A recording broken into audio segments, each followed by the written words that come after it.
తెలంగాణ జాగృతి అధ్యక్షురాలు కవితను ఈరోజు ఈడీ అరెస్ట్ చేయడం పట్ల తీవ్ర ఆక్షేపాన్ని వ్యక్తం చేస్తున్నాం.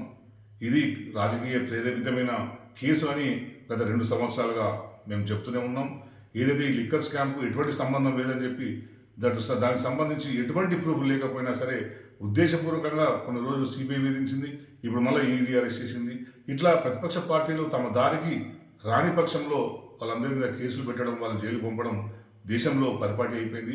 బీజేపీ ప్రభుత్వం దేశంలో ఉన్న అన్ని ప్రాంతీయ పార్టీలని మొత్తం ధ్వంసం చేసి ఏదైతే జాతీయ పార్టీలు ఉన్నాయో ఆ 2 మాత్రమే మిగిలే విధంగా మోడీ గారు కుట్ర చేస్తున్నారనే దానికి ఇది తాజా సంకేతకంగా తెలంగాణ ప్రజలు గ్రహించాల్సిందిగా నేను కోరుతున్నాను. ఎందుకంటే తెలంగాణ ఉద్యమంలో క్రియాశీలకంగా పనిచేసి తెలంగాణ రాష్ట్రం ఏర్పడిన తర్వాత తొట్టుతోలు ముఖ్యమంత్రిగా కేసీఆర్ గారు అయిన తర్వాత తెలంగాణ జరుగుతున్న అభివృద్ధి మోడల్ని దేశవ్యాప్తంగా తీసుకెళ్లే ప్రయత్నాన్ని కేసీఆర్ గారు చేసిండ్రు. ఇప్పుడు మళ్ళీ పార్లమెంట్ ఎలక్షన్స్ వస్తున్నాయి కనుక అదే ఎజెండాతో కేసీఆర్ గారు ముందుకు వస్తే తమకు దేశంలో ఇంకా పుట్టగతులు ఉండమని చెప్పి కేసీఆర్ గారి లాంటి వ్యక్తి కనుక ఎదిగితే మోడీకి ప్రమాదకరమని గ్రహించి కేసీఆర్ గారిని మానసికంగా నిర్వీర్యం చేయడానికి, ఆయన మనోనిబ్బరాన్ని దెబ్బతీయడానికి కవిత గారిని అరెస్ట్ చేసినట్టు కనిపిస్తుంది. దీన్ని మేము తీవ్రంగా ఖండిస్తాం. ఇటువంటి రాజకీయ కక్షలకు ప్రభుత్వ సంస్థలు ఈడీ, సిబిఐలు ఉపయోగపడడం అనేది ప్రజాస్వామ్యానికి గుడ్డలు పెట్టలాంటిది.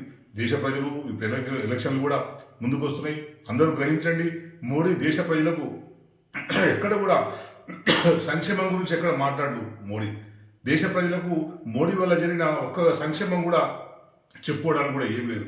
ఇటువంటి కేసులు పెట్టి ప్రతిపక్షాలను నిర్వీర్యం చేయడం తప్పించి ఏది లేదనే విషయాన్ని ప్రజలు గ్రహించాల్సిందిగా నేను కోరుకుంటూ, నిర్ద్వందంగా ఏదైతే కవిత గారి మీద కేసు పెట్టారో ఆ కేసును విత్డ్రా చేసుకోవాలని డిమాండ్ చేస్తున్నాం.